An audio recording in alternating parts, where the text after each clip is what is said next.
जम्मू कश्मीर के पहलगांव में 27 लोगों की आतंकी हमले में मौत हो गई थी, जिसमें से एक इंदौर के रहने वाले सुशील नथानियल्स थे जिनकी मौत हुई है। उनकी भाभी, मैं उनके घर पर मौजूद हूँ। उनकी जो भाभी हैं वो यहाँ पर मौजूद है, उनका परिवार है यहाँ पर और इंदौर के रहने वाले हैं।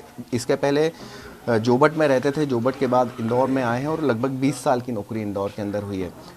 जो भाभी हैं वो यहाँ पर मौजूद हैं, उनके परिवार जो है वो यहाँ पर मौजूद है। तो उनको सूचना जो है वो देर रात को मिली थी, 9:30 बजे के लगभग उनको सूचना मिली थी और बातचीत हुई थी। और क्या कुछ बातचीत उनसे बात कर रहे थे। भाभी, काफ़ी दुखद घटना हुई है, 27 लोगों की मौत हुई है इस आतंकी हमले में। उसमें हमारे इंदौर के सुशील जी भी थे। कैसे देखते हैं इस घटना को? ये बिल्कुल भी अच्छा नहीं है, क्योंकि लोग तो खुशियां मनाने के लिए जाते हैं। मालूम भी नहीं था कि वहाँ पे क्या घटना होगी ऐसे। और इस तरह से वो लोग घूमने के लिए निकले थे और वहीं पे अचानक ही हमला हुआ है। और भाभी बहुत ही रोते हुए हम लोगों को बता रही थी कि मैं सब कुछ खो दी करके। उन्होंने बोला क्योंकि भैया उनके जान थे, उनकी दुनिया थे, और रो रो के वही बोल रही थी कि मैंने सब कुछ अपना गंवा दिया करके। ऐसे हम लोगों ने बोला कि हिम्मत धरिए भाभी। हम लोगों को खुद को मालूम नहीं था कि किससे कब हुआ, और फ़ोन तो आया उस समय, तब पता चला कि ऐसी घटना हुई है ऐसे करके।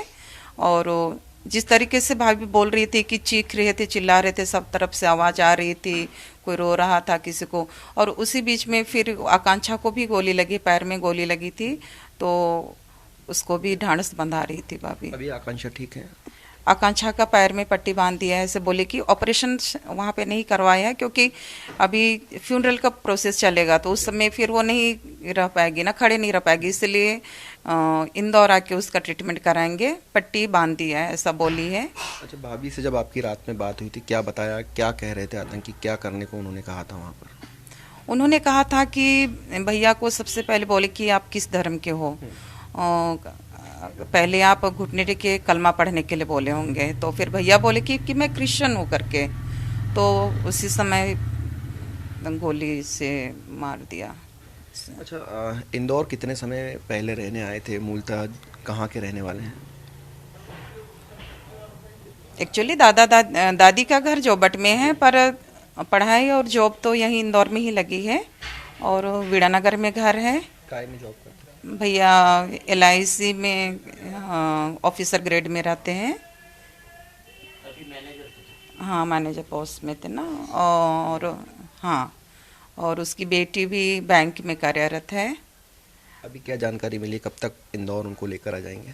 सुबह ही बातें हुई है, तो भाभी ने कहा है कि 12 बजे तक पहलगांव से दिल्ली भेजेंगे फ्लाइट के द्वारा, और दिल्ली से आई थिंक 2 बजे तक वहाँ से इंदौर के लिए रवाना करेंगे, ऐसा बोला है। आज ही फ्यूनरल आज नहीं करेंगे, क्योंकि मालूम नहीं है, हम लोगों को प्रॉपर मालूम नहीं कि कितना टाइम लगेगा। तो इस तरह से हम लोग फ्यूनरल का कल ही रखेंगे। और भी परिवार के लोगों का आने का होगा बाहर हाँ, से? परिवार बहुत बड़ा परिवार है। चौबट में बहुत सारे बुआ हैं, बच्चे हैं, और मौसी लोग हैं, मामा लोग हैं, तो सबको खबर कर दिया है। फ्यूनरल का कल ही रखेंगे।